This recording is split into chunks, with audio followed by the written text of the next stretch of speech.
افلا یتدبرون القرآن، تدبر قرآن، مولانا امین احسن اصلاحی۔ سورہ الفتح آیات 8 تا 21۔ آگے کا مضمون۔ آگے کی آیات میں پہلے نبی صلی اللہ علیہ وآلہ وسلم کا مرتبہ و مقام واضح فرمایا ہے، پھر اس مرتبہ و مقام کے تقاضے سے اہل ایمان پر آپ صلی اللہ علیہ وآلہ وسلم کے جو حقوق قائم ہوئے اور آپ صلی اللہ علیہ وآلہ وسلم کے ہاتھ پر بیعت سے جو ذمہ داریاں ان پر عائد ہوئیں ان کی تصریح فرمائی ہے۔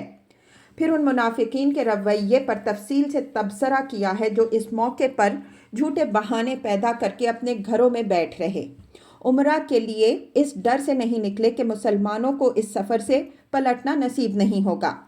پھر ان جانباز مسلمانوں کا ذکر فرمایا جنہوں نے نہایت بے سر و سامانی کے حال میں رسول اللہ صلی اللہ علیہ وآلہ وسلم کے ہاتھ پر بیعت جہاد کی اور اپنے اخلاص و صدق نیت کے صلے میں اللہ تعالیٰ کی ابدی خوشنودی کے حقدار اور دنیا میں اس کی تائید و نصرت کے سزاوار قرار پائے۔ آیات کی تلاوت فرمائیے۔ اعوذ باللہ من الشیطان الرجیم، بسم اللہ الرحمن الرحیم۔ انا ارسلناک شاہدا ومبشرا ونذیرا لتؤمنوا باللہ ورسولہ وتعزروہ وتوقروہ وتسبحوہ بکرۃ واصیلا۔ ان الذین یبایعونک انما یبایعون اللہ ید اللہ فوق ایدیہم فمن نکث فانما ینکث علی نفسہ ومن اوفی بما عاہد علیہ اللہ فسیؤتیہ اجرا عظیما۔ سیقول لک المخلفون من الاعراب شغلتنا اموالنا واہلنا فاستغفر لنا، یقولون بألسنتہم ما لیس فی قلوبہم، قل فمن یملک لکم من اللہ شیئا ان اراد بکم ضرا او اراد بکم نفعا، بل کان اللہ بما تعملون خبیرا۔ بل ظننتم ان لن ينقلب الرسول والمؤمنون الى اہلیہم ابدا وزین ذلک فی قلوبکم وظننتم ظن السوء وکنتم قوما بورا۔ ومن لم یؤمن باللہ ورسولہ فإنا اعتدنا للکافرین سعیرا۔ وَلِلَّهِ مُلْكُ السَّمَاوَاتِ وَالْأَرْضِ يَغْفِرُ لِمَن يَشَاءُ وَيُعَذِّبُ مَن يَشَاءُ وَكَانَ اللَّهُ غَفُورًا رَحِيمًا۔ سَيَقُولُ الْمُخَلَّفُونَ إِذَا انطَلَقْتُمْ إِلَى مَغَانِمَ لِتَأْخُذُوهَا ذَرُونَا نَتَّبِعْكُمْ، يُرِيدُونَ أَن يُبَدِّلُوا كَلَامَ اللَّهِ قُل لَّن تَتَّبِعُونَا كَذَلِكُمْ قَالَ اللَّهُ مِن قَبْلُ فَسَيَقُولُونَ بَلْ تَحْسُدُونَنَا بَلْ كَانُوا لَا يَفْقَهُونَ إِلَّا قَلِيلًا۔ قُل لِّلْمُخَلَّفِينَ مِنَ الْأَعْرَابِ سَتُدْعَوْنَ إِلَىٰ قَوْمٍ أُولِي بَأْسٍ شَدِيدٍ تُقَاتِلُونَهُمْ أَوْ يُسْلِمُونَ، فَإِن تُطِيعُوا يُؤْتِكُمُ اللَّهُ أَجْرًا حَسَنًا، وَإِن تَتَوَلَّوْا كَمَا تَوَلَّيْتُم مِّن قَبْلُ يُعَذِّبْكُمْ عَذَابًا أَلِيمًا۔ لَيْسَ عَلَى الْأَعْمَىٰ حَرَجٌ وَلَا عَلَى الْأَعْرَجِ حَرَجٌ وَلَا عَلَى الْمَرِيضِ حَرَجٌ، وَمَن يُطِعِ اللَّهَ وَرَسُولَهُ يُدْخِلْهُ جَنَّاتٍ تَجْرِي مِن تَحْتِهَا الْأَنْهَارُ وَمَن يَتَوَلَّى يُعَذِّبْهُ عَذَابًا أَلِيمًا لقد رضي الله عن المؤمنين إذ يبايعونك تحت الشجرة فعلم ما في قلوبهم فأنزل السكينة عليهم وأثابهم فتحا قريبا ومغانم كثيرة يأخذونها وكان الله عزيزا حكيما وعدكم الله مغانم كثيرة تأخذونها فعجل لكم هذه وكف أيدي الناس عنكم ولتكون آية للمؤمنين ويهديكم صراطا مستقيما وأخرى لم تقدروا عليها قد أحاط الله بها وكان الله على كل شيء قديرا۔ ترجمہ: بے شک ہم نے تم کو گواہی دینے والا، خوشخبری پہنچانے والا اور آگاہ کر دینے والا بنا کر بھیجا ہے تاکہ لوگوں تم اللہ اور اس کے رسول صلی اللہ علیہ وآلہ وسلم پر ایمان لاؤ۔ رسول صلی اللہ علیہ وآلہ وسلم کی مدد کرو اور اس کی توقیر کرو اور اللہ کی تسبیح کرو صبح اور شام۔ جو لوگ تم سے بیعت کرتے ہیں وہ در حقیقت اللہ سے بیعت کرتے ہیں، ان کے ہاتھوں کے اوپر اللہ کے ہاتھ ہوتے ہیں۔ تو جس نے عہد توڑا وہ اس نقض عہد کا وبال اپنے ہی سر لیتا ہے، اور جو پوری کرے گا وہ بات جس کا اس نے اللہ سے عہد کیا تو اللہ اس کو ایک اجر عظیم دے گا۔ جو لوگ اہل بدو میں سے پیچھے چھوڑ دیے گئے وہ اب تم سے عذر کریں گے کہ ہم کو ہمارے مال مویشی اور اہل و عیال کی ذمہ داریوں نے پھنسائے رکھا، اس وجہ سے آپ ہمارے لیے مغفرت کی دعا کیجیے۔ یہ اپنی زبانوں سے وہ بات کہتے ہیں جو ان کے دلوں میں نہیں ہے۔ ان سے کہو، کون ہے جو تمہارے لیے اللہ سے کچھ اختیار رکھتا ہو اگر تو وہ تم کو کوئی نقصان یا نفع پہنچانا چاہے؟ بلکہ اللہ ان سب باتوں سے باخبر ہے جو تم کر رہے ہو۔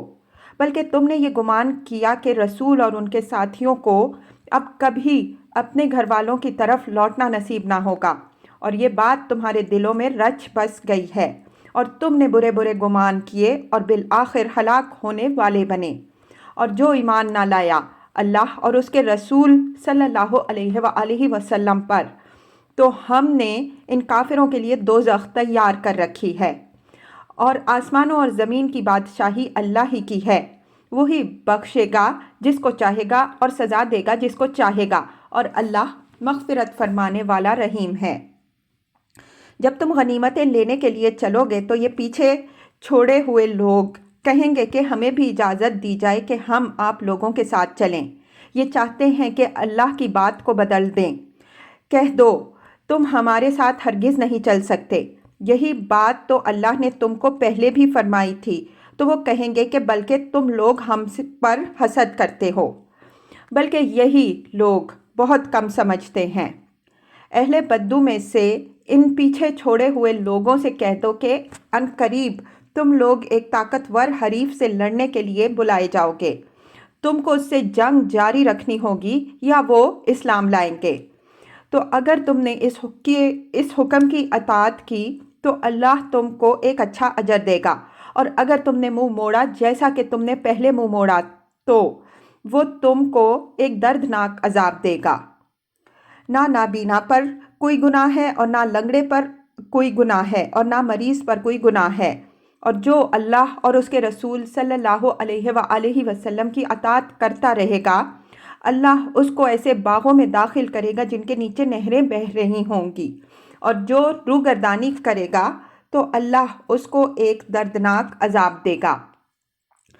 اللہ راضی ہوا ایمان والوں سے جبکہ وہ تم سے بیعت کر رہے تھے درخت کے نیچے، تو اللہ نے ان کے دلوں کا حال جان لیا تو اتاری ان پر طمانینت اور ان کو ایک عنقریب ظاہر ہونے والی فتح سے نوازا اور بہت سی غنیمتوں سے بھی جن کو وہ حاصل کریں گے، اور اللہ غالب و حکیم ہے۔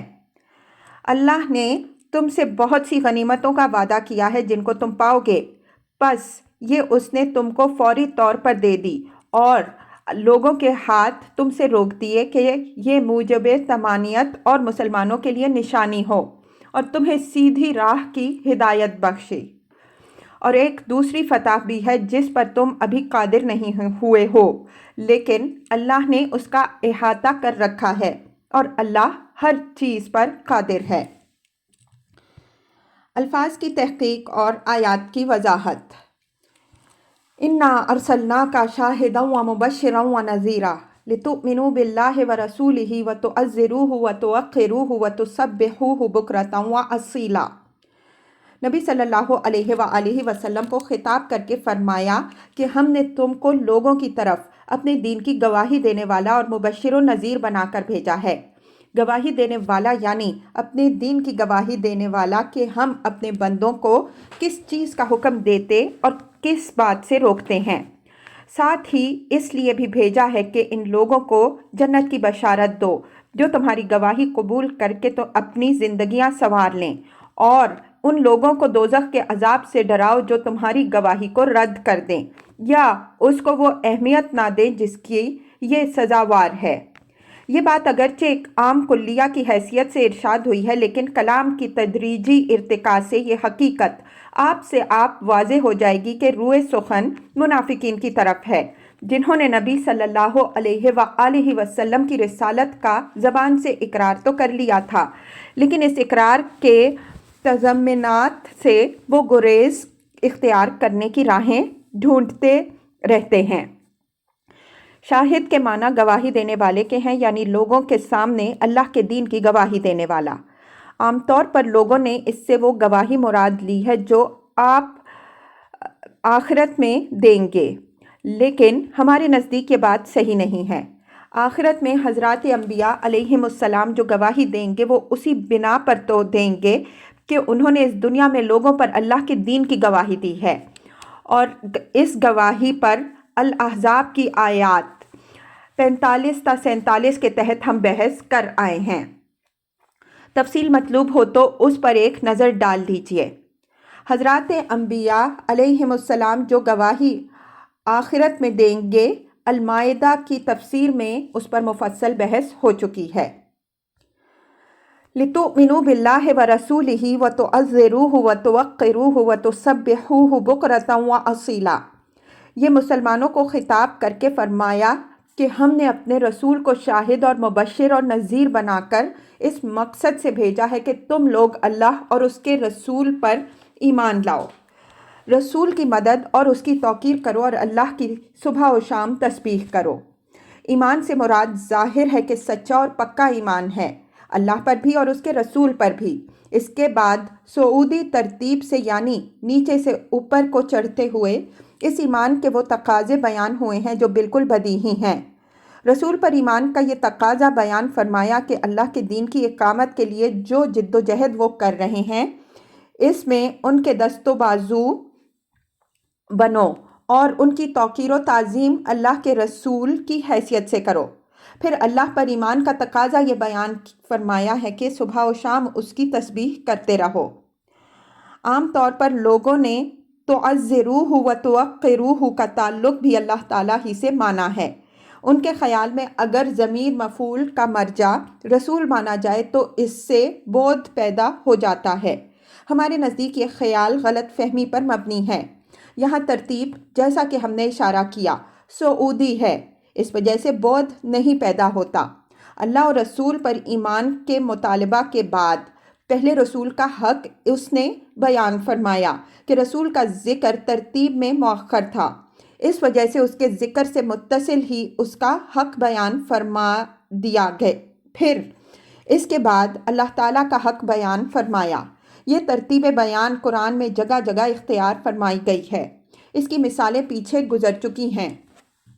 اگر تعزروہ و توقروہ کا تعلق رسول اللہ صلی اللہ علیہ وآلہ وسلم سے نہ مانا جائے تو اس سے کلام میں بعض خرابیاں پیدا ہو جائیں گی جن سے کلام کو پاک ہونا چاہیے۔